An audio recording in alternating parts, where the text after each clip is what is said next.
Hi, I'm Sandi Genovese, and Halloween is one of my favorite holidays. I thought it would be fun to share a Halloween display with you today. First of all, you can see one that I created years ago as an invitation to a Halloween party.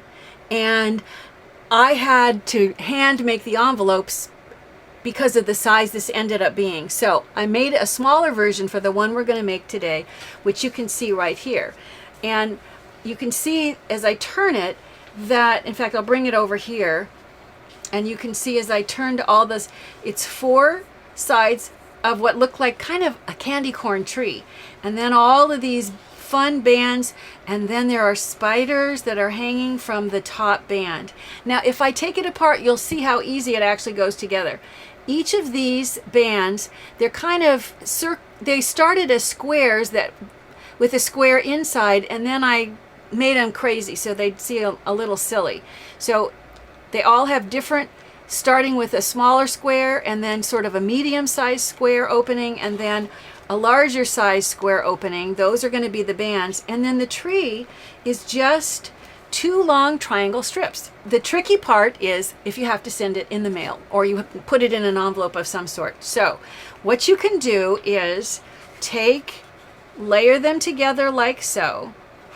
We're going to see how to make these long bands. If you want to just do one fold like this, you can put them in a large manila envelope like this. That's assuming that your budget, it's okay to send. I don't remember how much this costs, but it's more than 1 postage stamp. I did discover, but by making it the size that we're going to talk about in a minute, if you fold one this way and then I'll fold this one back this way, it allows me then to fit this just barely in a 6x9 envelope. And then of course all these other little bands need to go in there as well, and it's not a problem for those. The one thing you have to do is you have to make sure the person you send it to knows how to put it together. I did it for Christmas one year, which meant I sent it to lots of people, and here's what I did. Once you have it assembled, you get up close with your camera, you take a picture of it, and then you put tracing paper over the photo. And once you have the tracing paper, you trace over your photo of it, and it gives you what will end up being an insert that you put in with it. Like I said, the one that I did was on the table. You'll see this larger size one, so that's what I've drawn, but I just took a photo of it and then traced around with tracing paper, copied it on color, and then put the information, the party information, on the flip side, and it just goes right in with all of the parts and pieces. And I did it for Christmas and nobody had issues with putting it together, so that's a good sign. Now to start with, you made a template, and so you need a 3 3/4 inch square, and then you need to start with rectangles that are 3 3/4 inches wide and 7 inches long. You mark the middle. You can see I've got it marked with a pencil, and then just with either right on your paper cutter or with a ruler, you're going to mark from the center to one corner, and then do the same thing, mark from the same center to the other corner.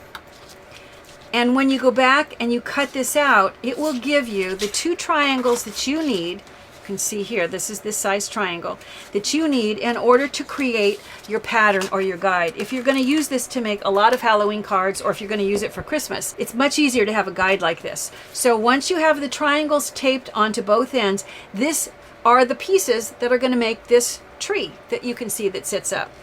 All I did then was take and lay this down.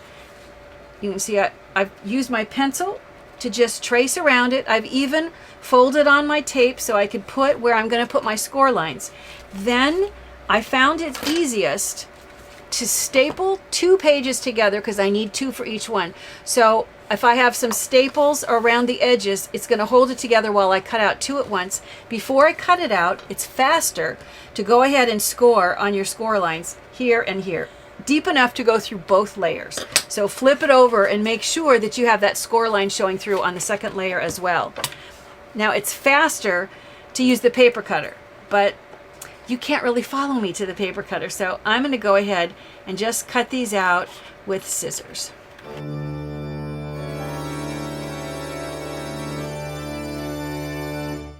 Now as I get close finishing the cuts, I want to show you while I still have the scissors. There's something else that I do. The one with pencil is going to be the bottom. The one without pencil is going to sit on top. It's going to be easier to put together if this one on top is just a hair skinnier. So before I even bother folding, I'm going to just take my scissors, and off of this top one, I am going to take just a tiny bit off of the edges. I don't even know how much to call that. You can see that this much is how much I cut off of each of the edges. Then you go ahead and use your score lines so that you can fold. And you're going to do this with both pieces. So fold that one, fold this one. And now, in order to make it look like candy corn, I just started and I did yellow on the bottom. So I'll take my adhesive and I'll try to put enough adhesive to do a large section. Remember, you're going to do more adhesive than this, but this is going to be the outside. So if this is going to start at the bottom, I'm going to start with my yellow and place it on the bottom. I'm lining it up with the square on the bottom, and I'm going to trim that off, but I might as well do the next layer as well, and I can trim them both at once. So orange is going to be the next layer, and I'm going to butt the orange right against the yellow. And then the last layer is white. I'm just going to leave that. So I'll go ahead and I'll trim off the excess. The orange, there isn't enough left to use, but the yellow, I'm going to be able to probably use that piece on the other side. I'll see if there's enough. But you can see how I've decorated the one side, and then I'll do the same thing on the flip side. So yeah, sure enough, this yellow is going to be big enough to go ahead and do the bottom layer. And now for the orange, I'm just going to put adhesive for this layer and butt it against the yellow and trim off any of the excess.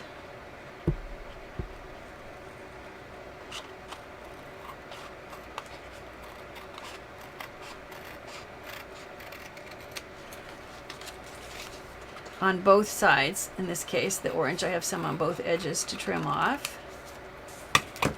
You can see how it gives you what's going to be 1/2 of that candy corn tree. Now I'm just to decorate the other one, I'm going to just repeat the exact same thing. So when you have all of the candy corn tree decorated, both what will be the bottom and what will sit on top so that it goes together like this, it's time to look at the bands. Now I'm going to start with the smallest band, which is the one on the top. If you look here, you can see that I have two colors. Partly I like having the other color show, but also each of these little spiders that sit inside, the thread that's holding them is sandwiched in between the yellow layer and the black and white check layer. Now each of these has a square opening, and this started as a square before I kind of went a little crazy and then created odd angles. And let me show you how I did that. Here is a yellow square, and it's 2 3/4 inches is the size, the dimension of this square. That's what I started with. Then I went back, and with my scissors I just cut some of those angles and made them funky. It just makes it, I don't know, seems more Halloweenish to me.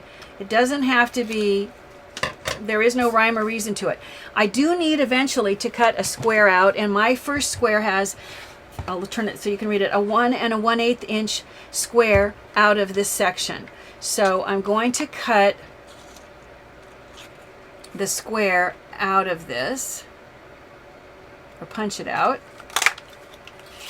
And then I've done the same thing. Here is the one that's going to be the other side. So I'm going to slide this in and I'll line it up. I would normally cut them together, but I can't fasten them together until I have the spider stickers in the middle. So when you have your 2 layers and you can see that the 2 layers are going to fit together, then it's time to look at the spiders that are going to dangle over the edge. So what I did was I took some thread and some fun spider stickers. These are mirror image stickers. You could use die cuts and then it wouldn't matter if they were mirror image, but they're going to drape off the ends of all sides of this section. So what I'll do is I'll put adhesive, bearing in mind you're going to put more adhesive than this, but you're going to hold the 2 layers together, but you're going to sandwich the spiders in there first. So I'm going to hang this particular spider off of this edge. So I make sure that the thread is caught in that adhesive. And if you haven't seen me do this before, I've done it so often that I feel like you might already know. But basically, I'm just going to sandwich thread between 2 of the mirror image stickers, so that if I take this one off, I'll show you what I mean. The sticky sides have to match, so it has to fit together like this. If the 2 colored sides fit together, by the time you put the sticky sides together, it's not going to work. So it has to be a mirror image, or, which isn't that hard to find, or if you use die cuts, you just flip it over. Once you have spiders, pretend like we've got spiders on all those edges, as many as you want. Then it's time to just layer the matching square that goes over the top. So I would have spiders hanging off all the edges, and you can see how this is then going to turn into this. You decorate this.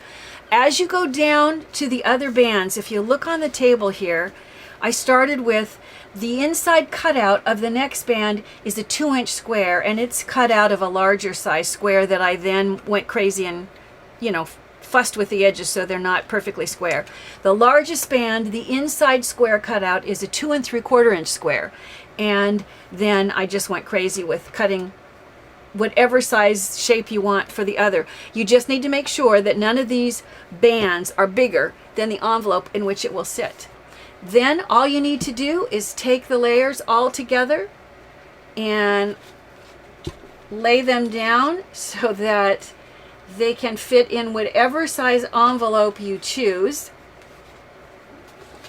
along with, remember, the drawing or the photo, so that the people that you send this to, once they see that, they're not going to have trouble putting this little guy together. And then on the back, if it's not an invitation, you can just put your Halloween message. It's so cool. It turns out so great. There's nothing tricky about a beautiful display. I'd say it's a definite treat.